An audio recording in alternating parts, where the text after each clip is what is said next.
আসসালামু আলাইকুম ওয়া রাহমাতুল্লাহি ওয়া বারাকাতুহু। এই ভিডিওতে আমরা শিখব আমার ডিসপ্লের মধ্যে আপনারা যে ডিজাইনটি দেখতে পাচ্ছেন কিভাবে অ্যাডোবি ইলাস্ট্রেটর সফটওয়্যার ব্যবহার করে এই ধরনের লোগো ডিজাইনগুলো তৈরি করা যায় তার সম্পূর্ণ প্রসেসটা মূলত আজকের এই ভিডিওতে আমরা শিখব। তো এখন যেটা দেখতে পাচ্ছেন এটা হচ্ছে প্রিভিউ, যেটা ফটোশপের মাধ্যমে মকআপে ব্যবহার করা হয়েছে। আর অরিজিনাল ডিজাইন কিন্তু হচ্ছে এটা। আমরা এই ডিজাইনটা তৈরি করব, দেন এটাকে আমরা ফটোশপের মধ্যে প্রিভিউ আকারে প্রেজেন্ট করব যে কিভাবে জিনিসটা আমাদের দেখতে লাগতেছে। তো চলুন শুরু করি। তো প্রথমত এখানে আমি একটা নতুন লেয়ার নিচ্ছি এবং আগের যে ডিজাইনটা রয়েছে এটাকে আমি লক করে অফ করে রাখতেছি। এখানে আমরা নতুন করে ডিজাইনটাকে তৈরি করব। তো আমি নতুন লেয়ারটাকে সিলেক্ট করে নিলাম। আপনি চাইলে নতুন ডকুমেন্ট ক্রিয়েট করে নিতে পারেন, দেন নতুন ডকুমেন্টের ভিতরে ডিজাইনটাকে তৈরি করতে পারেন। তো এখান থেকে আমরা চলে যাব প্রথমত টুল প্যানেলে। এখান থেকে আমাদের যে ইলিপস টুলটি রয়েছে ইলিপস টুলটিকে আমরা সিলেক্ট করে নেব।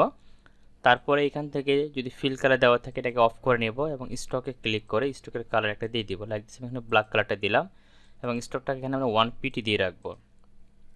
এরপরে কিবোর্ড থেকে শিফট বাটন প্রেস করে ধরে ড্রাগ করে আমরা এইভাবে একটা ইলিপস ড্র করে নেব এবং সিলেকশন টুলে ক্লিক করে এটাকে হরিজন্টাল এবং ভার্টিক্যালের সেন্টারে ক্লিক করে দিব। তাহলে আমরা এই ধরনের একটা সার্কেল পাবো।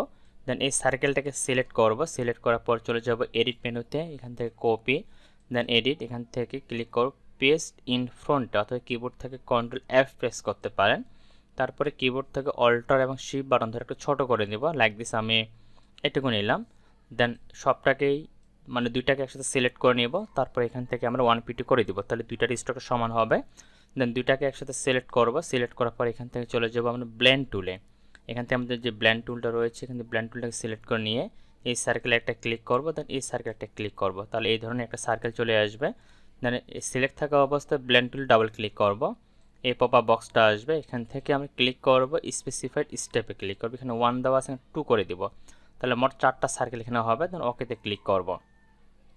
এরপর সিলেকশন টুলে ক্লিক করে এটাকে একবার আমরা হরিজন্টাল ভার্টিক্যাল সেন্টার করে নিব। তারপর লাইন টুলে ক্লিক করব। লাইন টুলে ক্লিক করে শিফট বাটন ড্রাগ করে ধরে রেখে বা শিফট বাটন প্রেস করে ধরে ড্রাগ করে একটা লাইন তৈরি করে নেব এবং এই লাইনটাকে সিলেক্ট করে আমি এখান থেকে হরিজন্টাল এবং ভার্টিক্যাল সেন্টার করে দিচ্ছি। তারপরে কিবোর্ড থেকে শিফট বাটন প্রেস করে ধরে ড্রাগ করে এটাকে আমরা এভাবে রোটেট করে দিব। ঠিক আছে, তো আমি আবার দেখা যাচ্ছে কীভাবে করলাম। এটাকে উপরের অংশে আপনারা নিতে পারবেন, নিচের অংশে যে কোনো এক জায়গায় নেবেন। প্রথমে এটাকে অবশ্যই সেন্টারে ক্লিক করবেন। তারপর এখানে দেখবেন হয়তো আবার এই জায়গায় থাকতে পারবে, এই জায়গায় থাকতে, এটাকে অবশ্যই সেন্টারে ক্লিক করে দিবেন, তাহলে আপনার রোটেশনটা সেন্টার থেকে হবে। কিবোর্ড থেকে শিফট বাটন ধরে আমি যদি উপরের দিকে করতেছি তাহলে আমি বাম দিকে শিফট বাটন ধরে বাম দিকে 315 ডিগ্রি অ্যাঙ্গেলে রোটেট করে দিলাম, তাহলে এরকম পাবো। এটা এই অবস্থা থাকায় আমি এটাকে সিলেক্ট করে নিচ্ছি। তারপরে অল্টার বাটন প্রেস করে কপি করে একটা এই জায়গায় রাখবো। দেন আবার অল্টার বাটন প্রেস করে আরেকটা কপি করে আমি এই জায়গায় রাখবো।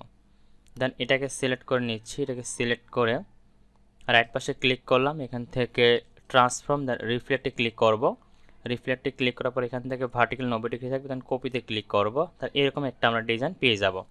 তারপর এটাকে আমি একটু জুম করব এই অংশটুকুকে পারফেক্টলি করার জন্য, যে লাইনগুলো আমাদের এক জায়গায় অ্যাডজাস্ট হয়েছে কিনা। তো দেখেন এই লাইনটা যদি এখানে অ্যাডজাস্ট হয়েছে কিন্তু এটা হয় নাই, তাহলে আমাকে এই লাইনটাকে ধরে এটার সাথে অ্যাডজাস্ট করে দিতে হবে। তো আমি এটাকে মাঝ বরাবর এটাকে অ্যাডজাস্ট করে দিলাম।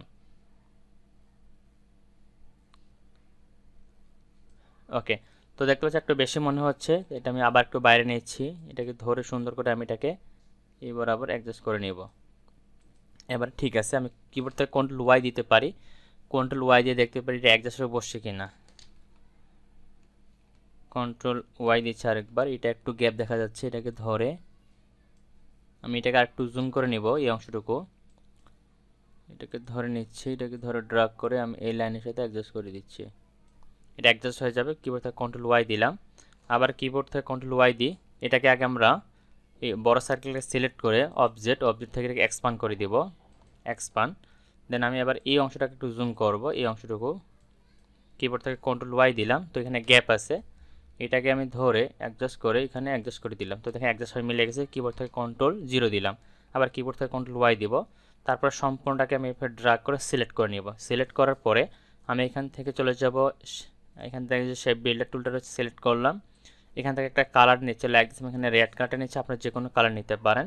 তারপর আমি এখান থেকে ড্র্যাগ করে এই অংশটাকে সম্পূর্ণ একটা করে নিলাম। এরপরে আমি এখান থেকে শুরু করে এটাকে একটা করে নিব। তো দেখেন সুন্দর কিন্তু আমাদের একটা ডিজাইন তৈরি হয়ে গেল। এরপর বাইরে ক্লিক করব।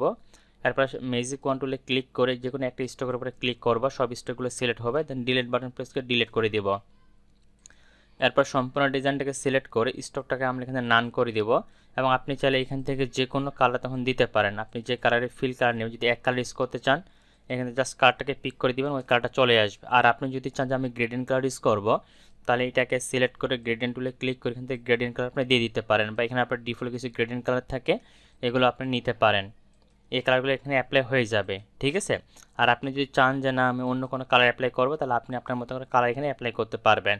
তো ডিজাইনটা যখন তৈরি হয়ে যাবে তখন এটাকে আপনি প্রেজেন্টেশন করার জন্য আপনি ফটোসের মধ্যে একটা মকআপ ব্যবহার করবেন। যেমনটা আমরা এখানে দেখতে পাচ্ছি, আমি যদি ডাবল ক্লিক করি এটা ওপেন হবে, তো আমি এটাকে অফ করে রাখতেছি। এখন আমরা যেটা ডিজাইন করলাম এটাকে আমি সিলেক্ট করে ড্রাগ করে নিয়ে যাচ্ছি, এখানে আমি ছেড়ে দিলাম, এটা চলে আসে এখানে। দেন এটাকে আমি একটু বড় ছোটো করে অ্যাডজাস্ট করে আমার মতো করে রাখতে পারি এবং এটাকে আমি সেন্টারে রাখবো।